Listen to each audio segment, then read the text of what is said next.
তা আওয়ামী লীগ হলো এই প্ল্যানেটের, এই মহাবিশ্বের সবচেয়ে সৌভাগ্যবান একটি রাজনৈতিক দল। সারা বাংলাদেশে সবার সামনে সে পাবলিকলি জনাব জি এম কাদের সাহেব কান্নাকাটি করছেন যে আমাকে ধরে নিয়ে গেছে, আমাকে চাপ দিয়েছে, আমাকে ডলা দিয়েছে, আমার কোনো ওয়ে ছিল না।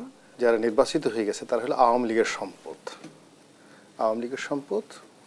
আওয়ামী লীগের যদি অনাগত দিনে আরও এরকম সম্পদের দরকার হয় তাহলে মানে হয় কি, তাদের তো এখন পুরো দেশটাই তাদের, এবং তারা যাকে চাইবে তাকেই সেভাবে নিতে পারবে। তারা যেভাবে জি এম কাদের সাহেবকে পাচ্ছেন, মুজিবুল হক চুন্নু সাহেবকে পাচ্ছেন, তারপরে শেষে আরও অনেকে পাচ্ছেন তাদের মতো করে।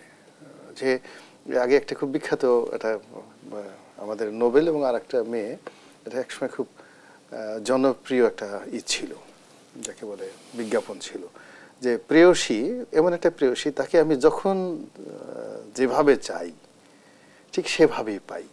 তা আওয়ামী লীগ হলো এই প্ল্যানেটের, এই মহাবিশ্বের সবচেয়ে সৌভাগ্যবান একটি রাজনৈতিক দল, যারা সুদীর্ঘকাল ধরে ক্ষমতা ভোগ করছেন এবং তারা যেভাবে চাচ্ছেন ওভাবে নরেন্দ্র মোদী হাসছেন, ওভাবে মমতা ব্যানার্জি কথা বলছেন। বাংলাদেশে যারা সরকারের দল আছে, বিরোধী দল আছে, তারা সবসময় আওয়ামী লীগের চোখের দিকে তাকিয়ে আওয়ামী লীগের মন মেজাজ মর্জি বুঝে তারপর শেষে একটা বিখ্যাত বই আছে কিরো অমনিবাস, কি করিলে কি হয়, মানে আপনার যে ভাগ্য, জ্যোতির্বিজ্ঞানের যে ভাগ্য, এই ব্যাপারে সবচেয়ে সুন্দরতম একটি বই হলো কিরো অমনিবাস।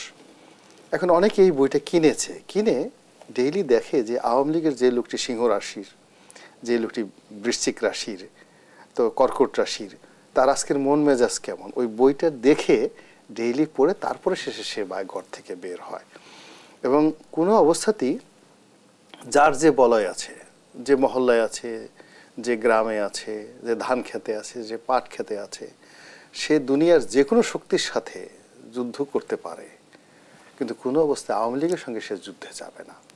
তার সঙ্গে সে শান্তি প্রতিষ্ঠা করতে চায়, তার সঙ্গে সে সহমর্মিতা প্রকাশ করতে চায় এবং তার মন জি মেজাজ বুঝে চলতে চায়। এই জন্য এই এখন জ্যোতির্বিজ্ঞানের চর্চা হয়ে গেছে অনেকের মধ্যে। লর্ড ডালহৌসির শিক্ষা, হ্যাঁ, অধীনতামূলক মিত্রতা, এটা সুন্দর, এটা নিজাম, রাইট।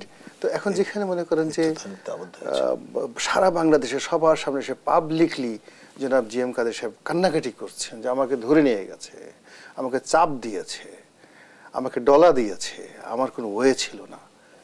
এবং তার কথাই দেখেন একটা মানুষ, একটা মাসিও তার পক্ষে সমর্থন জানায় নাই, যে হা একটা ভদ্রলোক মানুষ, তাকে এইভাবে ধরে নিয়ে গেল, এই প্রকাশ্যে এইভাবে ডলা দিল, এবং এই মানুষটিকে এইভাবে একটি মন্ত্রী পর্যায়ের একটা পদে থেকে পতাকা উড়িয়ে সে এইভাবে কান্নাকাটি করছে। সেই কান্নাকাটির সাথে সুর মেলানোর জন্য একটা চড়াই পাখি যেখানে পাওয়া যায় নাই।